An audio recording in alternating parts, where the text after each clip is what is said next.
నమస్తే, పాక్సిద్ధి కుకరీకి స్వాగతం. ఈ వీడియోలో బేసన్ లాడు ఎలా చేసుకోవాలో చూసుకుందాము. అదే అండి శనగపిండితో లడ్డు.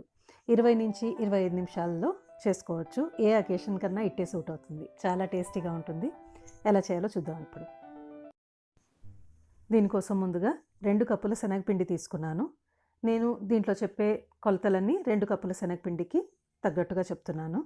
దీన్ని ఇప్పుడు జల్లించుకోవాలి. జల్లించుకోవటం వలన చాలా బోలుగా తయారవుతుంది. పిండి అనేది ఏమన్నా ఉండలు చుట్టుకుని ఉంటే అవి పోతాయి.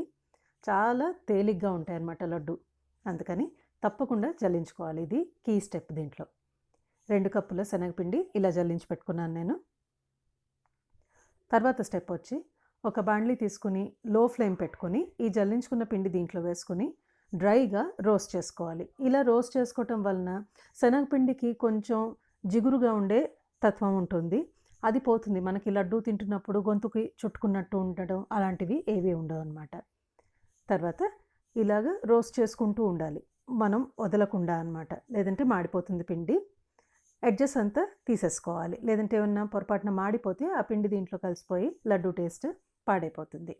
4-5 నిమిషాలు లో ఫ్లేమ్ మీద కంటిన్యూస్గా రోస్ట్ చేసుకున్న తర్వాత సగం కప్పు నెయ్యి దీంట్లో వేసుకొని మళ్ళీ ఇప్పుడు నేతిలో రోస్ట్ చేసుకోవాలి.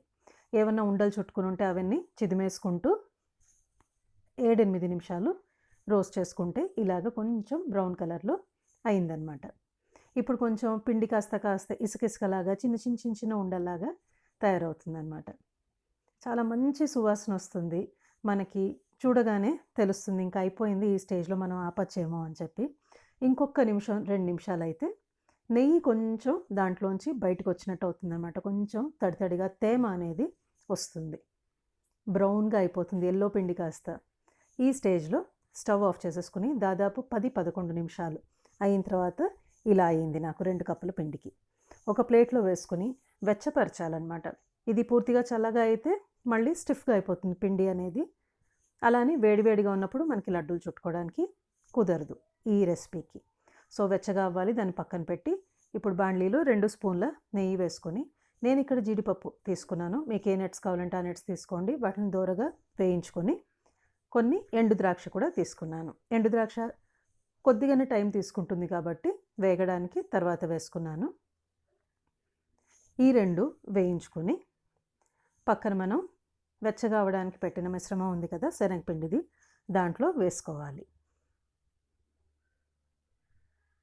కొద్దిగా నెయ్యి మిగిలింది, ఆ నెయ్యి కూడా వేసేసుకుంటున్నాను. తర్వాత స్టెప్ వచ్చి ఒక మిక్సీ జార్ తీసుకొని 1 కప్పు పంచదారని పొడి చేసుకుని ఈ శనగపిండి మిశ్రమంలో వేసుకోవాలి. శనగపిండిలో సగం పంచదార పొడి సరిపోతుంది. ఇప్పుడు వెచ్చగా అయ్యింది, చల్లగా అవ్వలేదు, అలానే వేడిగా కూడా లేదు. వెచ్చగా ఉంది, కరెక్ట్ స్టేజ్ ఇది. వేసుకోవాలి. సగం స్పూన్ యాలక్కాయ పొడి వేసుకుంటున్నాను. ఇవంతా కలిపేసుకోవాలి. అన్ని ఇంగ్రీడియంట్స్ కలుపుకోవాలి. ఇలాగ తయారైంది కలుపుకుంటే. ఇప్పుడు మనకి ఏ సైజు కావాలంటే ఆ సైజు లడ్డూలు చుట్టేసుకోవటమే. ఇది 2 వారాలు ఏమాత్రం చెడు వాసన రాకుండా ఉంటుంది. రూమ్ టెంపరేచర్లోనే ఒక ఎయిర్ టైట్ కంటైనర్లో పెట్టుకోవచ్చు. ఈ రెసిపీ కనుక మీకు నచ్చితే, ఉపయోగపడుతుంది అనిపిస్తే కనుక లైక్ చేసి షేర్ చేసి పాక్సిద్ధి కుకరీకి తప్పకుండా సబ్స్క్రైబ్ చేయండి. Thanks for watching. ఇంకొక రెసిపీతో మళ్ళీ కలుస్తాను.